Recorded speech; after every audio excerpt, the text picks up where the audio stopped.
आगरा और कानपुर में बुलडोजर वाला एक्शन हुआ है। ताजनगरी में प्राधिकरण का बुलडोजर कर जाया अवैध अतिक्रमण पर आगरा विकास प्राधिकरण ने बुलडोजर के जरिए कार्रवाई की है। शास्त्रीपुरम योजना के सेक्टर बी में बुलडोजर वाली कार्रवाई हुई है। वहीं कानपुर में भी पुलिस ने अवैध निर्माण हटाया है। तहसील प्रशासन और पुलिस ने प्रधान की शिकायत के बाद ये कार्रवाई की है। गांव के रास्ते पर अवैध निर्माण करने की प्रधान ने एसडीएम से शिकायत की थी। तहसील भोगनीपुर क्षेत्र में यह कार्रवाई की गई है।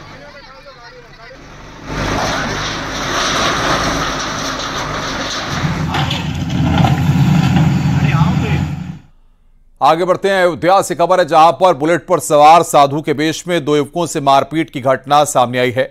इन पर छेड़खानी का आरोप लगा है। वायरल वीडियो में गाली गलौज और मारपीट हो रही है। हालांकि वीडियो में एक अधेड़ साधु बीच बचाव करता हुआ दिखाई दे रहा है। थाना कैंट के गुप्तार घाट के नजदीक ये घटना बताई जा रही है। हालांकि न्यूज 18 वायरल वीडियो की पुष्टि नहीं करता।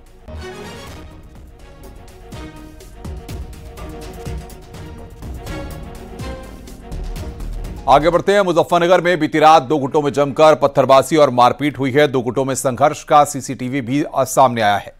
वीडियो में मारपीट और पत्थरबाजी होती हुई दिखाई दे रही है। वीडियो चरथावल थाना क्षेत्र के निर्धन गांव का बताया जा रहा है। पुलिस पूरे मामले की जांच पड़ताल में जुटी हुई है।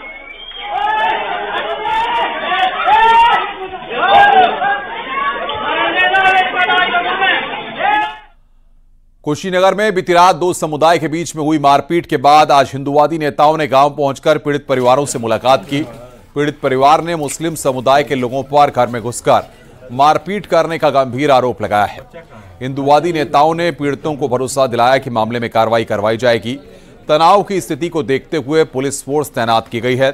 बता दें कि रामकोला थाना क्षेत्र के रामपुर बगाहा गांव में बीती रात दो समुदायों के बच्चों के विवाद के बाद मारपीट शुरू हो गई थी। गोरखपुर थे, बच्चे के दवा कराने के लिए ले गए थे, लेकिन हमको फ़ोन के द्वारा जानकारी हुआ।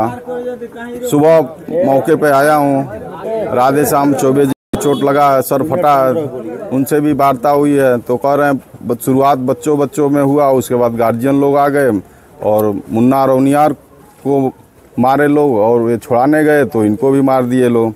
इनसे हमने कहा कि प्रार्थना पत्र दीजिए और मुन्ना रौनियार के लड़के से भी कहे कि जो भी आपके नज़र में आए हैं उनके नाम लिख करके प्रार्थना पत्र दीजिए और प्रशासन और भारतीय जनता पार्टी आपके साथ खड़ी है। अपने लड़के लगे पैसा लगाने के लिए तो देख रहे हैं ये मार हो रहा है। उसके बाद ये मैं छोड़ा दिया था झगड़ा, फिर भूअर के लगे गया था पैसा लगा, वो लोग कर रहे हैं हम नहीं लगाए थे। हम अपने लड़का के लेके गया जो है कि उसको भेजा, तुम जाओ पैसा लगा। तो लोग वो सदीक थे, वही मेन कहानी है। वही फुल चार्ज और डंटा चार्ज किया, उधर के आदमी पूरा उधर से उलट गया, पूरा मार ईंटा पत्थर वो चलाने लगे, छत पीट से पत्थर चलाया। किस समुदाय के लोग थे जो मार कर रहे थे? मियाँ वो पट्टी के। आगे बढ़ते हैं मथुरा से खबर, जहां पर एसओजी और पुलिस की बदमाशों से भिड़ हो गई। एनकाउंटर में 25-25 हजार के दो बदमाश घायल हुए हैं। बदमाशों के पास से लगभग 10 हजार कैश, तमंचा, कारतूस और बाइक बरामद की गई। पुलिस ने बताया कि शातिर लोगों को बंधक बनाकर उसके कपड़े निकाल वीडियो बनाकर ब्लैकमेल करते थे। थाना हाईवे क्षेत्र में सलेमपुर सौंक रोड पर पुलिस से एनकाउंटर हुआ है। ये दोनों बदमाश हैं। इनके साथ एक महिला, अपने साथ महिला मित्र रखते हैं। ये हनी ट्रैप करते हैं और एक जो व्यक्ति को यहाँ पर मथुरा में जमीन दिखाने के नाम पर बुलाए थे, उसको कब्जे में लिए थे। उसका क्रेडिट कार्ड इत्यादि को लेकर के उससे 1 लाख रुपया उसे लिए थे। उससे पैसे की मांग कर रहे थे। इसके आधार पर मुकदमा पंजीकृत किया गया था। उसमें नामी का प्रकाश नाथ है, लोग वांटेड थे, परिचय के नामी था। इनको कल रात देर रात जो है एसओजी टीम और हाईवे पुलिस द्वारा गिरफ्तार किया गया है। गाजियाबाद पुलिस ने 50,000 के इनामी को गिरफ्तार करने में कामयाबी हासिल की है। थाना मुरादनगर पुलिस ने मुखबिर की सूचना पर इनामी जितेंद्र और रवि और विजय को पंजाब के गुरदासपुर से गिरफ्तार किया है। बदमाश के पास से सोने के जेवरात और एक मोटरसाइकिल बरामद की गई है। पुलिस के मुताबिक शातिर लूट की कई घटनाओं में शामिल रहा है।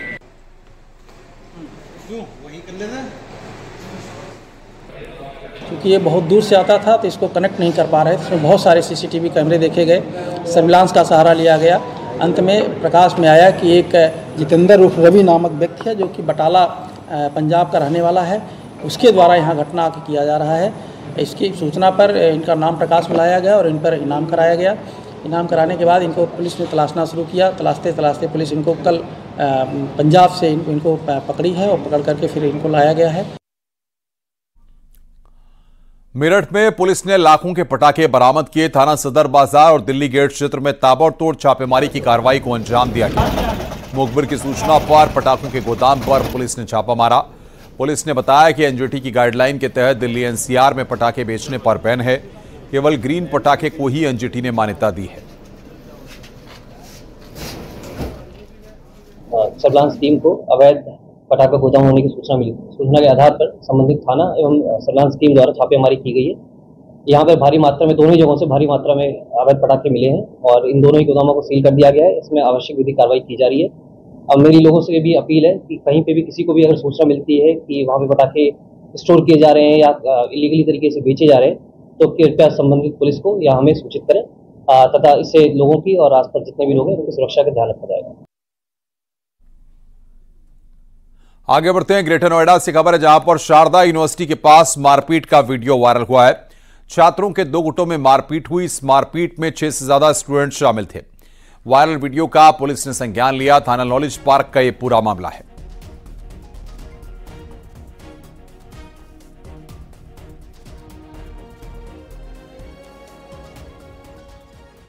उससे है माफिया मुख्तार अंसारी के करीबी अफजाल की संपत्ति कुर्की गई संपत्ति की कीमत 2 करोड़ बताई जा रही है। कोतवाली और दक्षिण टोला थाना की फोर्स ने कार्रवाई की है। अपराध की कमाई से ये प्रॉपर्टी बनाई गई थी। मुख्तार अंसारी से संबंधित रहा है और अवैध तरीकों से अपने धनार्जन की प्रक्रिया को करता था।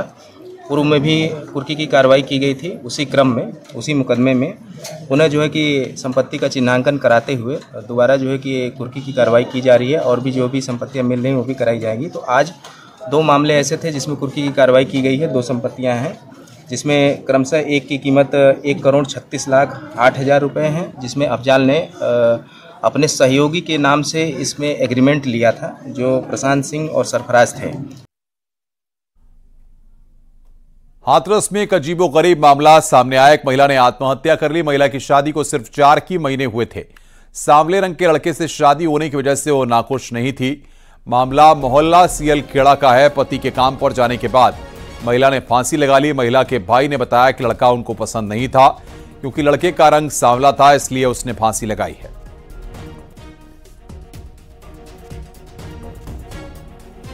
फांसी लगा ली थी। क्यों? कुछ नहीं, बस ऐसे ही 1-2 दफे आना जाना हुआ था। लड़के में थोड़ी ऐसी बताने लगी थोड़ा लड़का सामना यही बात की। अच्छा, सिमरन इनके हेज में सॉरी उनका नाम पति का, लड़के का नाम क्या है? तौफीक। और इनके पिता का नाम गुड़िया के सुनहरी। अच्छा, तो उम्र कितनी होगी?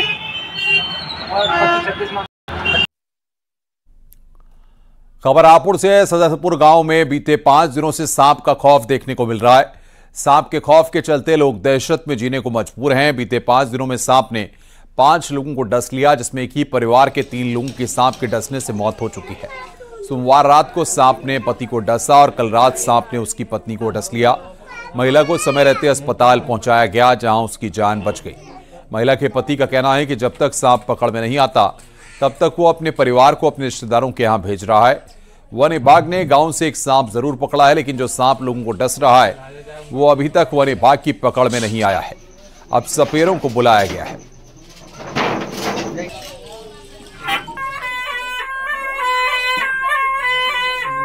कल रात तक मेरे काट लिया जैसे अपना, आज रात मेरे घर वाले से अपना काट लिया। बच्चे और पूरा मोहल्ला सदमे में ज़्यादा है, इसलिए मैं अपने बच्चों को अपनी बहन या अपने ससुराल भेजूंगा जरूर। बच्चे सो ही ना रहे, परेशान बहुत ज़्यादा डर रहे हैं। अच्छा, तो सांप तो कल पकड़ा था, का नाम है वन विभाग टीम ने? वो दूसरा सांप था जी। अच्छा, वो तो बहुत छोटा सांप है जो उनसे मेरे गल में काटा, घरवाली के गल में। कहाँ घटना नहीं, यहाँ पे सांप दिखाई दिया है। सांप एक जगह तो बैठता नहीं है, वो थोड़े बहुत दूर एक दूसरे के घर में चला जाता है। घटना आज यहीं पे सुबह यहाँ पे सांप देखा गया। वन विभाग की तरफ से हमारे पास में स्टिक है, सांप पकड़ने के पूरे उपकरण हैं और वन विभाग की टीमें यहाँ लगातार गश्त कर रही हैं, लगातार रेस्क्यू में लगी हुई हैं और कल एक सांप का रेस्क्यू किया गया है। कानपुर कमिश्नरेट की सीसामऊ पुलिस ने चंदन की तस्करी करने वाले 2 शातिरों को गिरफ्तार किया। शातिर कार में चंदन लादकर कन्नौज ले जा रहे थे। 2 अभियुक्तों में एक गैंगस्टर है। एक कार के अलावा करीब 1 कुंटल चंदन की लकड़ी और 1,18,000 रुपए कैश मिला है।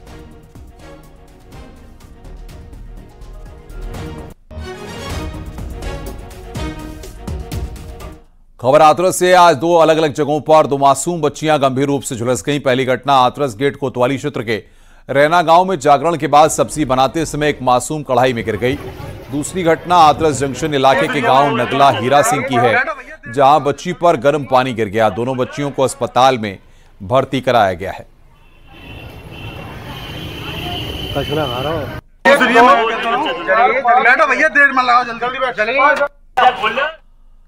लखनऊ में पद्म भूषण पंडित रामकिंकर उपाध्याय के जन्म शताब्दी पर आयोजित कार्यक्रम में सीएम योगी ने शिरकत की। इस कार्यक्रम को सीएम योगी आदित्यनाथ ने संबोधित किया। सीएम योगी ने कहा कि रामकिंकर उपाध्याय जी का जीवन मासन के प्रति समर्पण था। जिस वर्ष में उनके जन्म शताब्दी मनाई जा रही है, उसी साल में भगवान रामलला अपने नए दरबार में विराजमान हुए हैं। इस दौरान सीएम योगी ने संत की महिमा और एकता को लेकर भी तुलसीदास के जीवन काल की चर्चा की।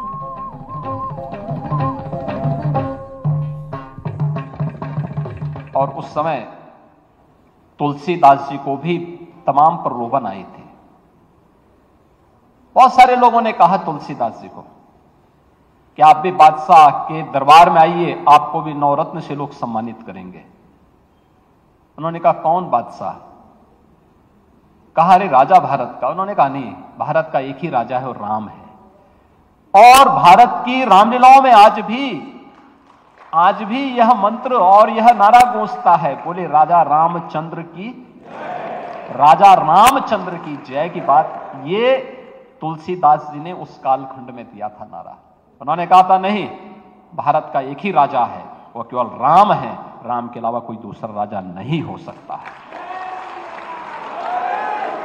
ये है एक संत की निडरता, निर्भीकता। याद रखना, जो मैंने कहा लीक से हटकर के जब भी हम काम करेंगे वह विशिष्ट होगा, लोगों को आकर्षित करेगा, लोगों के लिए प्रेरणादायी बनेगा। उपचुनाव के लिए आज 2 सीटों पर समाजवादी पार्टी के उम्मीदवारों ने नामांकन किया। कानपुर के सीसामऊ सीट से इरफान सोलंकी की पत्नी नसीम सोलंकी ने पर्चा भरा है, तो प्रयागराज के फूलपुर सीट से समाजवादी पार्टी की प्रत्याशी मोहम्मद मुस्तफा सिद्दीकी ने नामांकन किया है। सीसामऊ के लिए नामांकन भरने परिजनों और समर्थकों के साथ पहुंची नसीम सोलंकी बेहद भावुक नजर आईं। दरअसल सीसामऊ सीट उनके पति इरफान सोलंकी की सजा को मिलने के कारण खाली हुई है।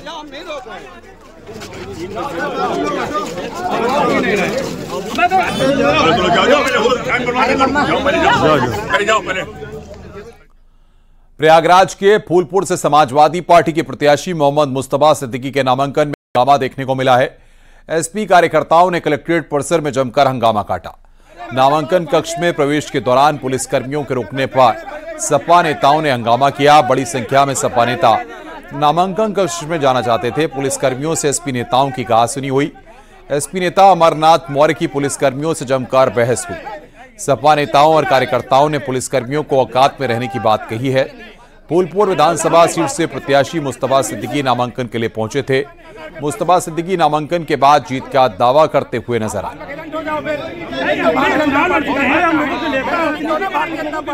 महंगाई, बेरोजगारी, संविधान बचाने की, आरक्षण बचाने की, इसकी लड़ाई हमारे माननीय अखिलेश यादव जी लड़ रहे हैं। मैं उनके प्रति आभार व्यक्त करता हूँ कि उन्होंने हमारे पर विश्वास किया, हमें टिकट दिया। और इस वक्त जो हम लोगों ने पीडीए बनाया हमारे राष्ट्रीय अध्यक्ष ने, उसमें सारे समाज के लोग बहुत जोरदारी से जुड़ रहे हैं। हम जहाँ जहाँ जा रहे हैं बहुत हमारा सम्मान कर रहे हैं। इधर कांग्रेस और समाजवादी पार्टी के बीच सीट पर सहमति के आसार अब खत्म हो चुके हैं, क्योंकि सूत्रों के हवाले से खबर है कि जो 2 सीट गाजियाबाद और खैर समाजवादी पार्टी ने कांग्रेस को दिए थे, उस पर कांग्रेस उतरने को तैयार नहीं है। जिस फूलपुर सीट पर कांग्रेस उम्मीदवार उतारना चाहती थी, वहां से समाजवादी पार्टी के प्रत्याशी ने अपना नामांकन भी कर दिया है। खबर है कि कांग्रेस ऐसे में अब उपचुनाव नहीं लड़ेगी और यूपी की रिपोर्ट आलाकमान को सौंपेगी। इसकी जिम्मेदारी अविनाश पांडे और कांग्रेस प्रदेश अध्यक्ष जयराय की है। दोनों दिल्ली में हाईकमान को रिपोर्ट करेंगे। उसके बाद उपचुनाव नहीं लड़ने का कांग्रेस औपचारिक ऐलान कर सकती है। उधर समाजवादी पार्टी का कहना है कि राहुल और अखिलेश के बीच हुई बातचीत के बाद कांग्रेस को सपा की तरफ से प्रस्ताव भेज दिया गया है। उनकी प्रतिक्रिया का इंतजार है। जो समाजवादी पार्टी के गठबंधन की वार्ता चल रही थी, उसके संबंध में समाजवादी पार्टी ने माननीय राष्ट्रीय अध्यक्ष के माध्यम से कांग्रेस पार्टी के प्रपोजल पे अपनी राय और अपना प्रस्ताव भेज दिया था और हमारी पार्टी को इंतज़ार है। उनकी तरफ से अगर एक्सेप्टेंस होगी तो वो घोषित हो जाएगा और उसमें जो भी आगे पीछे एडजस्ट करना होगा वो समाजवादी पार्टी कर लेगी। सर, फूलपुर और मीरापुर का भी क्या कुछ जिक्र हुआ उसमें?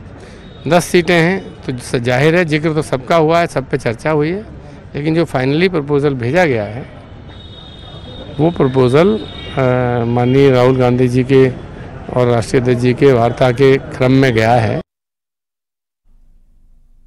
विधानसभा उपचुनाव को लेकर सूत्रों के हवाले से खबर है कि बीजेपी निषाद पार्टी को एक सीट दे सकती है। बीजेपी निषाद पार्टी को मचुआ या कटहरी सीट दे सकती है। सूत्रों के मुताबिक निषाद पार्टी का उम्मीदवार बीजेपी के सिंबल पर चुनाव मैदान में उतरेगा। बताया जा रहा है कि निषाद पार्टी उपचुनाव में 2 सीटों की मांग कर रही थी। इसको लेकर कल निषाद पार्टी के अध्यक्ष संजय निषाद ने दिल्ली में बीजेपी के राष्ट्रीय अध्यक्ष जेपी नड्डा से मुलाकात भी की थी। आज शाम तक ऐसा माना जा रहा है कि कोई बीजेपी के प्रत्याशियों की लिस्ट सामने आ सकती है।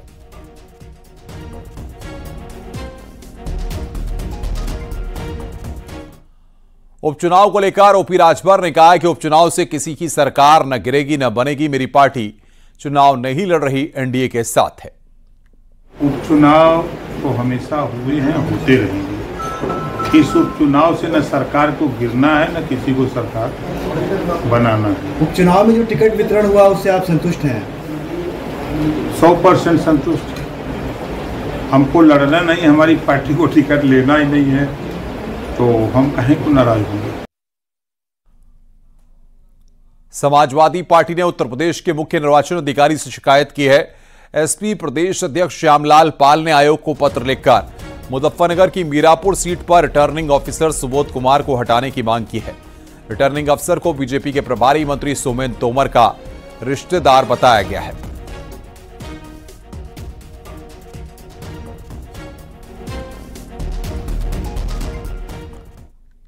मुरादाबाद की कुंदरकी सीट से उपचुनाव में बीएसपी प्रत्याशी रफतुल्ला उर्फ छिद्दा नेता ने नामांकन दाखिल किया है। नामांकन के बाद रफतुल्ला ने जीत का दावा किया। उन्होंने कुंदरकी इलाके में बीएसपी के समर्थन में एक तरफा माहौल होने की बात कही है।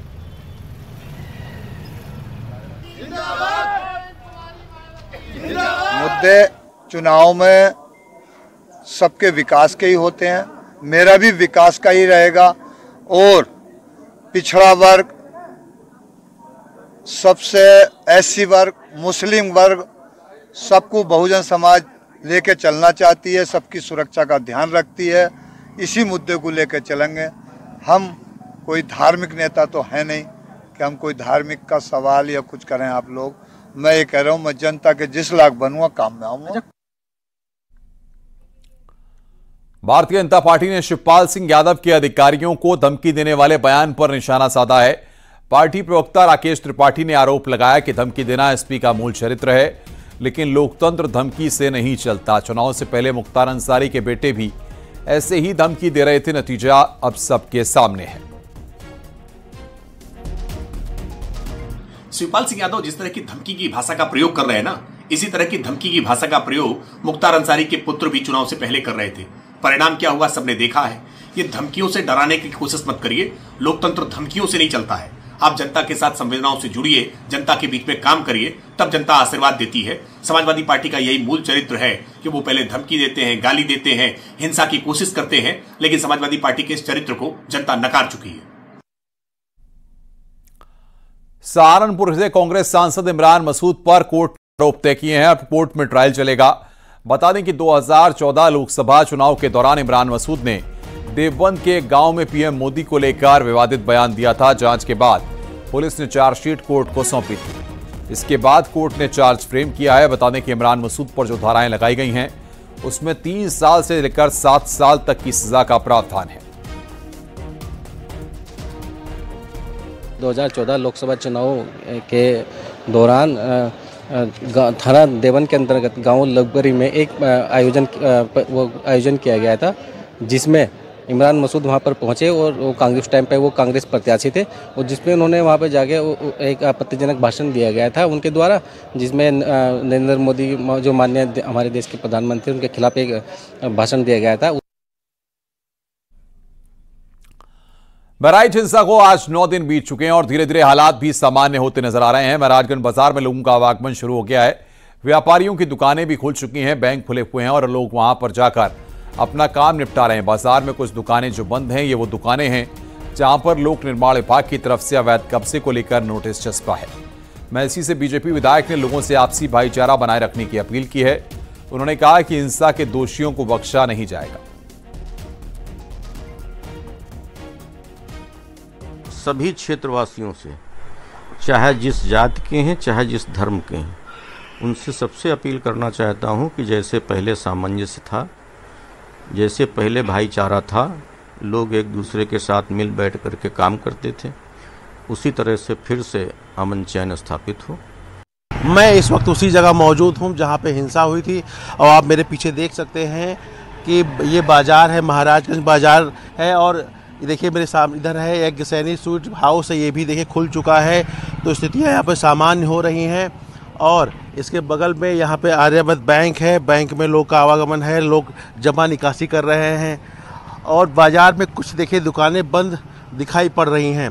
ये वही दुकानें हैं जिन दुकानों पे नोटिस चस्पा किया गया था PWD की तरफ से, और कहा गया था कि ये अवैध अतिक्रमण है, इसको ये दुकानें सड़क की ज़मीन में बनी हैं, इसको हटा लें।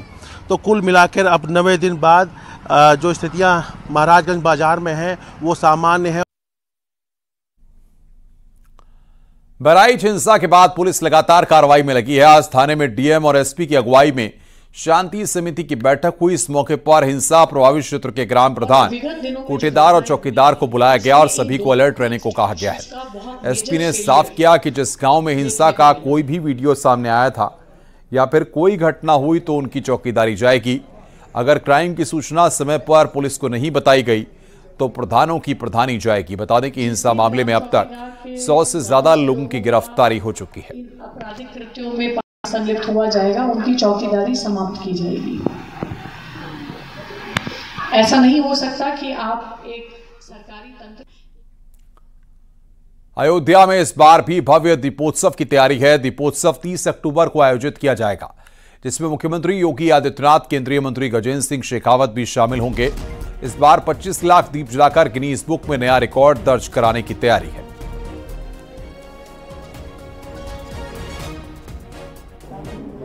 और अपना ही कीर्तिमान बनाया हुआ, अपना ही कीर्तिमान अगले वर्ष तोड़ करके नया कीर्तिमान बनाने का एक नया अध्याय लिखने का काम करते हैं। इस वर्ष भी हम लोग 2 नए कीर्तिमान वहाँ बनाने का काम करने जा रहे हैं। एक तो 25 लाख दियों का एक साथ प्रज्वलन का काम होगा, जो नया कीर्तिमान होगा, और साथ ही साथ 1100 विद्वान विद्युत जनों द्वारा सरयू जी के तट पर एक साथ सरयू आरती का भव्य दिव्य अलौकिक कार्यक्रम संपन्न होगा।